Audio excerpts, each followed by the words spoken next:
printed mine out really big because I'm not getting older, I'm just getting blinder. I still can't see it, so I brought my glasses. But thank you so much for including me tonight. I'm not sure that I deserve an award of any kind, to be honest, because I don't do the hard work. I'm just an incredible, passionate supporter of both Erins Law and the Brady campaign. And they all do the hard work. And I'm just so grateful to People Magazine and to Investigator Or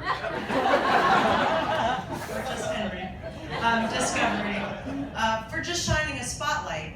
I feel like that's the only job I can really do to make these incredible organizations heard. So thank you guys so much for shining that spotlight. Jess.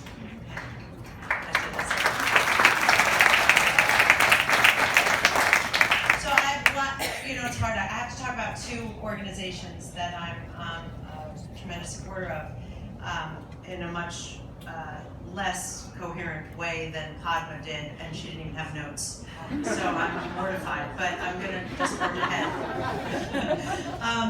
So why do I believe in the importance of Erins Law and what the Brady campaign is doing? Well, it's simple. It's because I would like a safer world for all of us, but especially for our children. I've been, and I'm sure many of you have, been scratching my head for years, wondering why these simple, common sense laws are so hard to pass. None of it makes sense to me, so that's why I got involved. There's a phrase that's often used when we discuss gun control, and it's common sense background checks, right? That's what we talk about. So I would like to start using that phrase, part of that phrase for Erins Law. It's just common sense. See, I'm melding the two. So here's how I look at these laws that aren't passing now. I started thinking about it and realized, okay, so when we were kids, okay, not all of you in the room, but I'm aging myself. So when I was a kid, wearing your seatbelt was not the law. When I got my driver's license, 1983, the law to wear seatbelts in the front seat and in the passenger in the driver's seat became law. We all thought it was a pain in the ass. So, oh God, we have to wear a seatbelt. In 1989, children under 14 had to wear seatbelts in the back seat. Now why? Well, because research was showing that there were less deaths, there were less accidents happening to passengers, horrible fatalities happening to passengers because they had their seatbelts on. So now, it's the law, right? It's what we know. We get in the car, the first thing we do, we put on our seatbelt. I jump in a cab in New York City, and because I'm old, I forget to put my seatbelt on, and my son, who's 9, says, "Mom, why isn't your seatbelt on?" Why? Why does he say that? Because that's what he knows. That's what we taught him. Because it's the law. Because we're preventing accidents before they happen. And that's what we need to be doing with gun control and with Erins Law.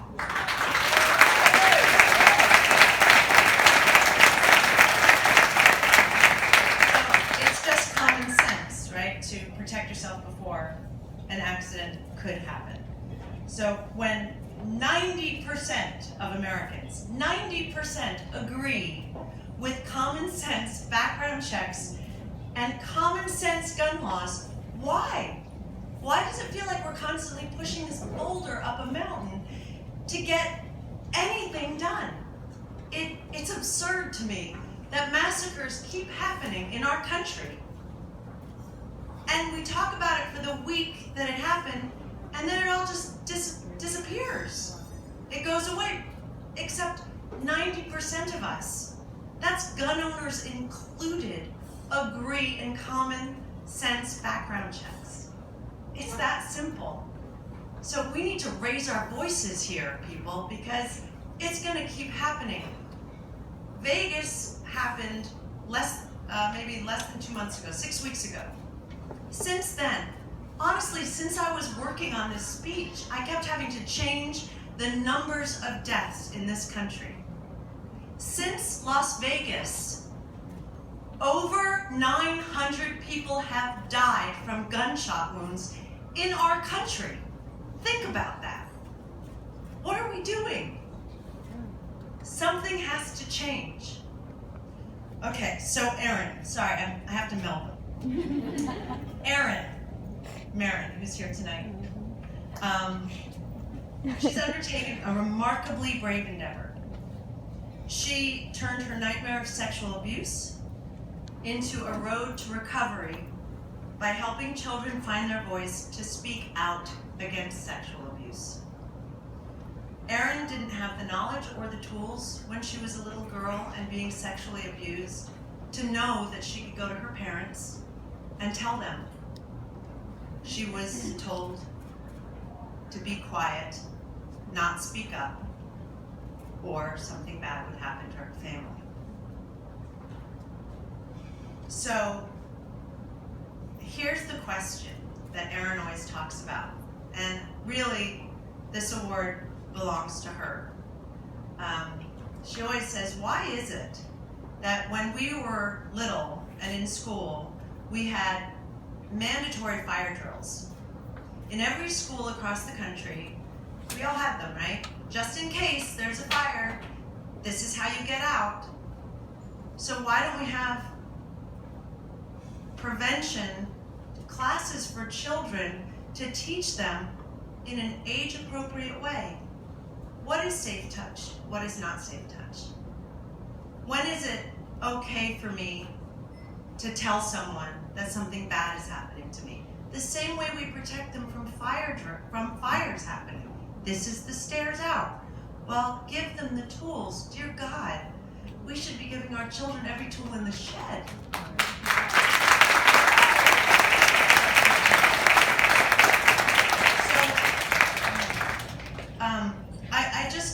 Erins Law is passed in 31 states. Thank you, Henry, for letting them know that. That was part of the speech.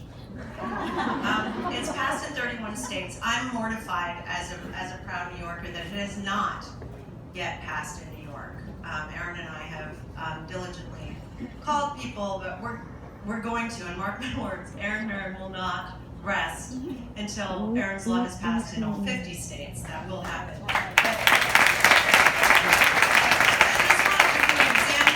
Why this law is so crucial, if I may. Just indulge me.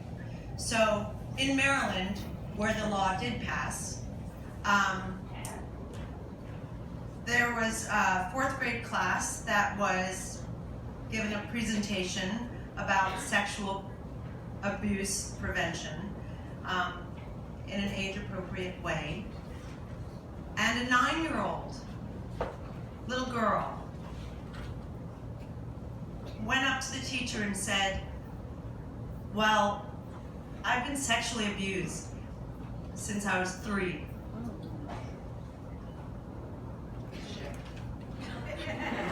By my mother's boyfriend. So anyway, it works because he's in jail for 40 years.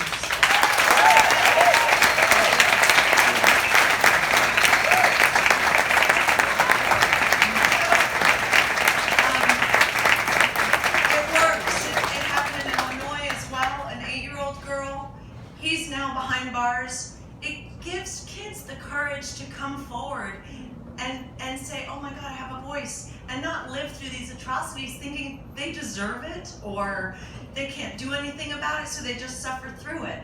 So it's common sense, the same way gun laws are common sense, and we're all human beings, and we should give each other all the tools we need to make this world a safer place. And that's truly my hope tonight, is just that we have a collective dialogue where we can all just finally stop the crazy and get together, because there is power in numbers, and it's what Padma said. Power in numbers. Raise your voices. and will be heard. You just have to raise them really loud right now. Really loud. Thank you.